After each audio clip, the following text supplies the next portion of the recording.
News 18 தொலைக்காட்சிக்கு இரண்டாவது முறையாக பிரதமர் நரேந்திர மோடி பிரத்யேக பேட்டியளித்தார். இது குறித்த தகவல்களை பகிர்ந்து கொள்ள நம்மோடு இணைப்பில் இருக்கிறார் பத்திரிகையாளர் ராதாகிருஷ்ணன். அவரிடம் கேட்கலாம். சார், சொல்லுங்க, தற்பொழுது பிரதமர் மோடி பேட்டியளித்துள்ளார். தேர்தல் நெருங்கி வரும் சமயத்தில் இவ்வாறாக அவர் பத்திரிகையாளர்களை சந்திப்பதை நீங்க எப்படி பாக்குறீங்க? இல்ல, அது முக்கியமாக இப்போ அதுல தவறு இல்லை என்று நான் கருதுகிறேன். ஏனென்றால் இன்னும் ஒரு 48 மணி நேரம் டைம், 24 மணி நேரம் டைம் இருக்கிறதுனால அது ஒரு பிரச்சனையா நான் பார்க்கவில்லை. ஆனால் அவருடைய உள்கருத்து தான் அதுல என்ன கூற வருகிறார் என்றுதான் நான் முக்கியமாக பார்க்கிறேன். தற்பொழுது அவர் என்ன சொல்லியிருக்கார் அப்படின்னா, மாயாவதியின் கப்பல் மூழ்கி கொண்டிருக்கிறது, உத்தரப்பிரதேசம் அவர்களின் கையை விட்டு நழுவி கொண்டிருக்கிறது அப்படின்ற மாதிரி சொல்லியிருக்கிறாரு. இதை குறித்து நீங்க என்ன மாதிரி பாக்குறீங்க? இதுல முக்கியமா ஏன் தலித்துகளும் முஸ்லீம்களும் ஒரு கூட்டணி வைக்கணும் என்ற அந்த கேள்விக்குள்ளாலதான் நான் போக விரும்புகிறேன். தலித், முஸ்லீம், யாதவ் இந்த கூட்டணியினுடைய இறுதி பலன் என்ன, இல்லை என்றால் இந்த கூட்டணி ஏன் உருவாயிற்று என்று பார்த்தாலே நமக்கு தெரியும். இது வேறொரு காரணமும் கிடையாது, காலத்தின் கட்டாயம். ஏனென்றால் அதிகமாக தாக்குதல் இந்த மாட்டிறைச்சியினுடைய விவகாரத்திலானாலும் சரி, இல்ல பல பிரச்சனைகளாலும் சரி, உணவனுடைய அந்த பிரச்சனையானாலும் சரி, தாதிரி என்னுடைய பிரச்சனையானாலும் சரி, இதெல்லாம் பாத்தீங்கன்னா ஒன்னும் முஸ்லிம்கள் தாக்கப்படுகிறார்கள், இல்லை என்றால் தலித்துகள் தாக்கப்படுகிறார்கள். இந்த ஒரு சூழ்நிலை யாதவ் என்பது இந்த மாடுகளை சார்ந்து, இல்லை என்றால் அந்த ஒரு காசாக இருக்கிறதுனால அவர்களும் பல தாக்குதலுக்கு உள்ளாகிறார்கள். இந்த ஒரு சூழ்நிலையில் தான் இவர்கள் அணி சேர்கிறார்கள். இதற்கு முழுக்க காரணமாக இருக்கிறவர் நரேந்திர மோடியின் பாஜகவா இருக்கிறது. ஏனென்றால் ஒரு தாதிரி சம்பவமானாலும் சரி, ஒரு உணவு சம்பவமானாலும் சரி, பல இந்த மாதிரியான நிகழ்வுகள் ஒரு அந்த பெஹலுகான் சம்பவம் ராஜஸ்தான் நடந்தாலும் சரி, இந்த சம்பவங்கள் நரேந்திர மோடி ஒருபோதும் தன்னுடைய அந்த வருத்தத்தை தெரிவிக்கிறதோ அது உடனடியாக செய்யவில்லை. ஏதோ காலம் தாழ்த்தி ஏதோ ஒரு இடத்துல அந்த அம்மாவுக்கு இந்த மகன் போனதில் வருத்தம் இருக்கும் என்ற மாதிரிலாம் பேசிவிட்டால் நிச்சயமாக அதை ஏற்றுக்கொள்ள தக்கதாக இருக்காது. அப்போது அந்த ஒரு ஃபியர்னால, அந்த ஒரு பயத்தினால இந்த கம்யூனிட்டிஸ் எல்லாம் ஒன்று சேர்கிறது. அதில் முக்கியமாக பிஎஸ்பி என்பது, மாயாவதியினுடைய கட்சி என்பது தலித் முஸ்லீம் ஒரு அலையன்ஸாக இருக்கின்ற கட்சி. அதே கேட்ச்மெண்ட் தான், பேஸ் தான் யாதவ் முஸ்லீம் தலித் பேஸ் இருக்கிற கட்சி தான் அகிலேஷ் யாதவனுடைய கட்சியான எஸ்பியும் இருக்கிறது. இது ஒரு நேச்சுரல் அலையன்ஸாக காலத்தின் கட்டாயத்தின் தான் வந்திருக்கிறதே தவிர நரேந்திர மோடி கூறும் போல இது ஏதோ ஒரு சந்தர்ப்பவாத கூட்டணியாக நான் பார்க்கவில்லை. சந்தர்ப்பவாதம் தான். என்ன சந்தர்ப்பவாதம்? அந்த சந்தர்ப்பத்தை உருவாக்குனது பாஜகவாக தான் நான் காண்கிறேன். அதே போல தங்களுடைய தேர்தல் அறிக்கை சிறப்பான தேர்தல் அறிக்கைன்னு மோடி சொல்லியிருக்கிறாரு. காங்கிரசினுடைய தேர்தல் அறிக்கையை விமர்சித்து தங்களுடைய தேர்தல் அறிக்கை சிறப்பான தேர்தல் அறிக்கைன்னு சொல்லியிருக்காரு. பாஜகவின் தேர்தல் அறிக்கையில பார்த்தோம் அப்படின்னா, ராமர் கோவில் கட்டுவது, சபரிமலையின் பாரம்பரியம் காக்க சட்ட நடவடிக்கை எடுக்கப்படும் போன்ற சர்ச்சைக்குரிய பேசுபொருள்கள் எல்லாம் அது அறிக்கையாக வெளியிடப்பட்டிருந்தது. இதை நீங்க எப்படி பாக்குறீங்க?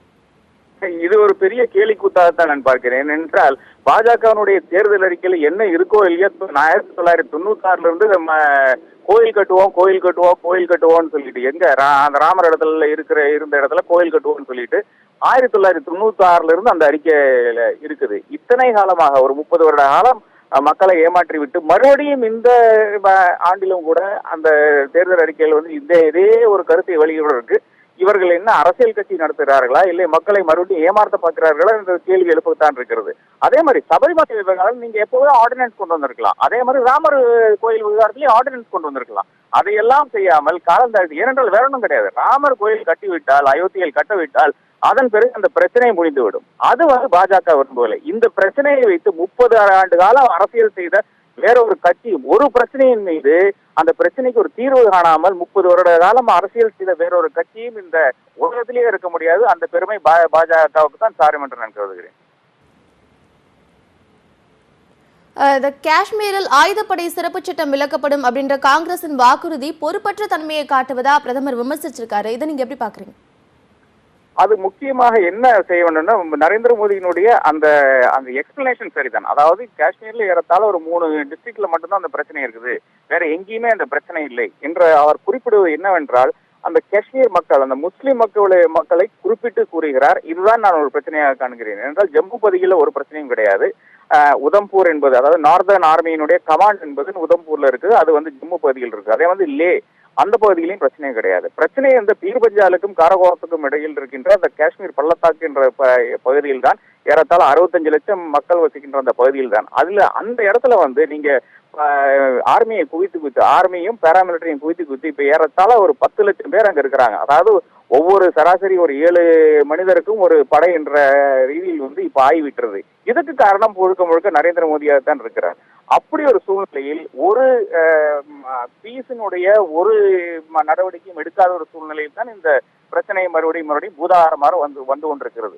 இதே நரேந்திர மோடி தான் 2014 அவங்களுடைய அந்த தேர்தல் அறிக்கையில வந்து அப்சாவை வந்து நாங்கள் இந்த ஆர்மட் போர்சஸ் ஸ்பெஷல் பவர் ஆக்டை வந்து காஷ்மீர்ல இருந்து விலக்குவோம் என்ற அந்த வாக்குறுதியை அளித்தார். அப்ப அது எந்த பேஸ்ல அளித்தார் என்று எனக்கு புரியவில்லை. இது இல்லை நரேந்திர மோடிக்கு அம்னீசியாவா என்று எனக்கு புரியவில்லை. அதே மாதிரி ஜஸ்ட் லாஸ்ட் வீக் தான், போன வாரம் தான் அவங்க வந்து 3 டிஸ்ட்ரிக்ட்ல இருந்து, அந்த அருணாச்சல் பிரதேசத்தில் இருக்கின்ற 3 டிஸ்ட்ரிக்ட்ல இருந்து இந்த ப்ரொவிஷன்ஸை விலக்கி இருக்கிறாரு. மணிப்பூர்ல விளக்குனாங்க 2015 கருதுகிறேன். அதே மாதிரி திரிபுரால கூட விலக்கி இருக்கிறாங்க. அப்ப அப்சாவை வந்து ஒரு கையாள வேண்டி அந்த ஒரு விதம் இருக்கிறது. அது எப்ப கையாள வேண்டும் என்ற அந்த என்றால் அந்த அளவுக்கு அந்த ஏரியா வந்து மேனேஜ் பண்ண முடியாமல் இருந்தால் மட்டும்தான் கையாள வேண்டும். அது காஷ்மீர் ஏன் கையாள முடியாமல் போய்விட்டது என்றால் வேற ஒரு காரணமும் கிடையாது, நரேந்திர மோடி அரசினுடைய அந்த அணுகுமுறை தான். இப்ப கூட ஒரு பெரிய ஒரு ஹைவே கட்டிவிட்டு நரேந்திர மோடி போய் அந்த டனல் கூட இனாகிரேட் பண்ணாரு. இந்த ஜம்மு டனலை போய் இனாகிரேட் செய்கிறார். அவர் மட்டும் தனித்து ஒரு படம் எல்லாம் எடுக்கிறார். அது பெரிய ஒரு ஐகானிக் படமாக இந்தியா மீடியா எல்லாம் கேரி செய்தது. ஆனால் அதாவது இப்ப நாட்டில் இருக்கின்ற அத்தனை நேஷனல் ஹைவேஸும் சரி நம்ம மக்களுக்காக உபயோகத்துக்காக தான் வைத்துள்ளோம். ஆனால் காஷ்மீர்ல இருக்கின்ற அந்த நேஷனல் ஹைவேஸ் மட்டும் ஏதோ ராணுவத்தாக செய்தது மாதிரியும் மக்களுக்காக செய்யாத மாதிரியும் ஒரு தோற்றத்தை அளித்திருக்கிறாரு. 3 நாள் வந்து அதுல வந்து மக்கள் பயணிக்க கூடாது என்று சொல்லி இதேதான் ஹிட்லர் வந்து பல முறை வந்து போலண்ட்ல செய்திருக்கிறார். இது அந்த அப்ரோச் தான் ப்ராப்ளமா இருக்குது. எங்கெங்கு முஸ்லீம்கள் வசிக்கிறார்களோ அவர்களை அணுகுகின்ற முறை, பாஜக அரசாங்கத்தினுடைய அணுகுகின்ற முறையில் பெரும் பிழைகள் இருக்கிறது. இது ஏறத்தாழ 175 மில்லியன் முஸ்லிம்ஸ் வந்து இந்தியாவில் இருக்கிறார்கள். அவர்களை வந்து சப்ஜுகேட் பண்ணி செகண்ட் கிளாஸ் சிட்டிசன்ஸாக வைக்க முடியாது என்ற அதை என்று பாஜக உணர்கிறதோ அன்றுதான் பாஜக என்ற கட்சிக்கே விடிவு என்று நான் கருதுகிறேன். கண்டிப்பாக சார், இது குறித்து பல தகவல்களை எங்களோடு பகிர்ந்து கொண்டீர்கள். நன்றி. அடுத்ததாக பத்திரிகையாளர் மாலன் இணைப்பில் உள்ளார், அவரிடம் கேட்கலாம். வணக்கம் சார், தற்பொழுது நியூஸ் 18 தொலைக்காட்சிக்காக 2வது முறையாக பிரதமர் நரேந்திர மோடி பிரத்யேகமாக பேட்டியளித்துள்ளார். அதில் காஷ்மீரில் ஆயுதப்படை சிறப்பு சட்டம் விலக்கப்படும் என்ற காங்கிரசின் வாக்குறுதி பொறுப்பற்ற தன்மையை காட்டுவது போன்ற விமர்சனங்களை வைத்திருக்கிறார். இதை பத்தி உங்களுடைய பார்வை என்ன? அதாவது காஷ்மீர் வந்து மற்ற மாநிலங்களோடு ஒப்பிடுகிற போது வேறு ஒரு வித்தியாசமான ஒரு மாநிலம் அது. அங்க வந்து நமக்கு கிடைக்கக்கூடிய சித்திரங்கள், பத்திரிகைகள் மூலம் கிடைக்கக்கூடிய சித்திரங்கள் அங்கு பெரும்பாலும் ஒரு பயங்கரவாதத்தினுடைய அடித்தளம் அங்கு இருப்பது என்பதை போன்ற சித்திரங்களை நமக்கு பத்திரிகைகள் கொடுத்து கொண்டிருக்கின்றன. ஆனால் உண்மையில் காஷ்மீர் முழுக்க அப்படி இருக்கக்கூடிய ஒரு மாநிலம் அல்ல. அதுல வந்து ஒரு சில பகுதிகள், ஒரு சில மாவட்டங்களில் அந்த பிரச்சனைகள் இருக்கிறது. அதே நேரத்தில் வந்து நம்முடைய இராணுவம் என்பது பயங்கரவாதிகளுக்கு எதிராக செயல்படுவதற்காகத்தான் அங்கு அந்த சட்டங்களை வைத்துக் கொண்டு அது செயல்பட்டு கொண்டிருக்கிறது. அதனால பொதுமக்கள் சிலர் பாதிக்கப்பட்டிருக்கலாம், அதை மறுப்பதற்கு இல்லை. ஏனென்றால் இந்த சட்டம் இருக்கக்கூடிய எல்லா இடங்களிலுமே வந்து பொதுமக்கள் பாதிப்புக்கு உள்ளாகிறார்கள் என்பது உண்மை. ஆனால் எது முக்கியம் என்று பார்க்கிற போது பயங்கரவாதத்தை அடியோடு வேறறுப்பது என்பது மிக முக்கியம். அதற்கு இந்த சட்டம் மூலமாக அதற்கு நம்முடைய இராணுவத்திற்கு கூடுதலான ஒரு வலிமை கிடைக்குமானால் அதை நாம் வரவேற்க வேண்டியதுதான். அதை ஒரு பெருமளவிற்கு அதை பொருட்படுத்த வேண்டியதில்லை. ஏனென்றால் சில நேரங்களில் சில தொல்லைகளுக்கு பொதுமக்கள் உள்ளாக நேரிடும். ஒரு பெரிய பொது நலனை கருதுகிற போது இந்த சிறிய இடையூறுகளை பொறுத்து கொள்ளத்தான் வேண்டும். ஒரு ஊர்ல ஒரு புதிதாக சாலை போடுகிற போது நம்மை மாற்றுப்பாதையிலே செல்வதற்கு நம்மை அனுமதிப்பார்கள், செல்லுமாறு நம்மை அறிவுறுத்துவார்கள். அதற்கு காரணம் நம்மை துன்புறுத்த வேண்டும் என்பதல்ல, அங்கு சாலை அமைய வேண்டும் என்பது. சாலை அமைந்ததற்கு பிறகு அது எல்லோருக்கும் பயன்படக்கூடியதாக இருக்கிறது. அதை போலதான் இந்த தனியான இந்த சட்டம் என்பது தீவிரவாதிகளையும் பயங்கரவாதிகளையும் வன்முறைக்கு ஆதரவாளர்களையும் கட்டுப்படுத்துவதற்காக இருக்கக்கூடிய ஒரு சட்டம். அதே நேரத்தில் அந்த சட்டம் அதிகமாக துஷ்பிரயோகம் செய்யப்படாமல் பார்த்து கொள்ள வேண்டிய பொறுப்பும் அந்த சட்டத்தை பயன்படுத்துகிறவர்கள் கையில் இருக்கிறது. எந்த ஒரு சட்டமும் தவறாக பயன்படுத்துவதற்கான வாய்ப்புகள் கொண்டது.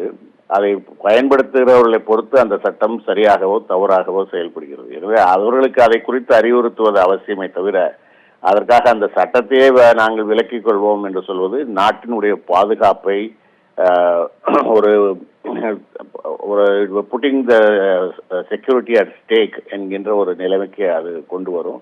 அது அவ்வளவு காங்கிரஸ் கட்சி அந்த அந்த விஷயத்தில் அதை பொறுப்பில்லாமல் தான் வெறும் வாக்குகளை கவர்வதற்காகத்தான் அதை செய்திருக்கிறது. காங்கிரசினுடைய அரசியல் என்பது இந்த ஒரு விஷயத்தில் மட்டுமல்ல, எல்லா விஷயங்களிலும் நீங்கள் பார்க்க முடியும். அங்கங்கு இருக்கக்கூடிய வாக்காளர்களை திருப்திப்படுத்துவதற்காக சில வாக்குறுதிகளை கொடுப்பதாக அது அமைந்திருக்கிறது. இந்த அப்பீஸ்மெண்ட் என்பதுதான், இந்த திருப்திப்படுத்துவது என்பதுதான் காங்கிரஸுடைய அடிப்படை அரசியலாக அது இருக்கிறது. ராகுல் காந்தி குஜராத்திற்கு போகிற போது தன்னை சிவபக்தன் என்று சொல்லிக் கொள்வார். அவர் மத்திய பிரதேசத்துக்கு வருகிற போது Congress is the party of Hinduism என்று அவர் சொல்வார். அவர் தமிழ்நாட்டுக்கு வருகிற போது மேட் இன் இந்தியா என்பதற்கு பதிலாக மேட் இன் தமிழ்நாடு என்று சொல்வார். அதே போல காஷ்மீருக்கு போகிற போது இதை விலக்கிக் கொள்கிறோம் என்று அவர் சொல்லுகிறார். நேற்றைக்கு கூட KS அழகிரி நாங்கள் ஆட்சிக்கு வந்தால் ராமர் கோவில் கட்டுவோம் என்று கன்னியாகுமரியில் பேசியிருக்கிறார். இது காங்கிரஸ் கட்சியினுடைய அணுகுமுறை என்பது அங்கங்கு இருக்கக்கூடிய மக்களை திருப்திப்படுத்துவதற்காக எதையாவது சொல்வது என்பது ஒன்றுதான். ஒரு ஒட்டுமொத்த பார்வை, நாடு தழுவிய ஒரு ஹோலிஸ்டிக் பார்வை என்பது காங்கிரசுக்கு இல்லை என்பதை தொடர்ந்து நாம் பார்த்து வந்திருக்கிறோம். அதுதான் இந்த விஷயத்திலும் நடந்திருக்கிறது. காங்கிரசினுடைய தேர்தல் அறிக்கை அங்கங்கே இருக்கக்கூடிய மக்களை கவர்வதற்காக அமைக்கப்பட்டது என்று நீங்கள் கூறியிருக்கிறீர்கள். அதைத் தொடர்ந்து நரேந்திர மோடி அவர்களும் அவர்களின் தேர்தல் அறிக்கை மீது பல்வேறு விமர்சனங்களை தொடர்ந்து வச்சிட்டு இருக்கார். அந்த வகையில் இப்படி இந்த ஆயுதப்படை சிறப்பு சட்டத்தை விலக்குவது நமது ராணுவ வீரர்களை நடுரோட்டில் கழுவில் ஏற்றுவதற்கு சமம் அப்படின்னு ஒரு விமர்சனத்தை சொல்லியிருக்கார். நீங்க எப்படி பாக்குறீங்க? ஆமா, அதாவது பயங்கரவாதிகளுக்கு எதிராக நம்முடைய ராணுவம் போரிடுகிற போது நாம் யார் பக்கத்தில் இருக்க வேண்டும் என்ற கேள்வியை மக்கள் கேட்டுக்கொள்ள வேண்டும். நாம் பயங்கரவாதிகளின் பக்கத்தில் இருக்க வேண்டுமா அல்லது நாம் ராணுவத்தின் பக்கத்தில் இருக்க வேண்டுமா? இப்போ ராணுவத்திற்கு உதவி செய்யக்கூடிய ஒரு விஷயத்தை கைவிட்டு விடுவோம் என்று சொன்னால் அவர்களை நடுரோட்டில் கைவிடுவதற்கு சமம் தானே அது வந்துட்டு. அதுல மிகைப்படுத்தல் ஒன்றும் இல்லையே. அதாவது this is a war against terrorism. அப்போ டெரரிஸ்டுக்கு எதிராக நடக்கிற போரில் நாம் யார் பக்கம் இருக்க வேண்டும் என்பதுதான் அதில் இருக்கக்கூடிய அடிப்படையான கேள்வி. அதுக்கு நாம் ராணுவத்துக்கு உதவியாக இருக்க மாட்டோம், ராணுவத்தை ஆதரிக்க மாட்டோம் என்று சொன்னால் அப்போ நாம் ராணுவத்தை கைவிடுகிறோம் என்றுதான் அர்த்தம். அது நாம் டெரரிஸ்டுகளின் பக்கத்தில் இருக்கிறோம் என்றுதான் அர்த்தம். அது கண்டிப்பாக நியூஸ் 18 தொலைக்காட்சிக்கு பிரத்யேகமாக பிரதமர் நரேந்திர மோடி பேட்டியளித்தார். இது குறித்து பல தகவல்களை பகிர்ந்து கொண்டார் பத்திரிகையாளர் மாலன். நன்றி மாலன்.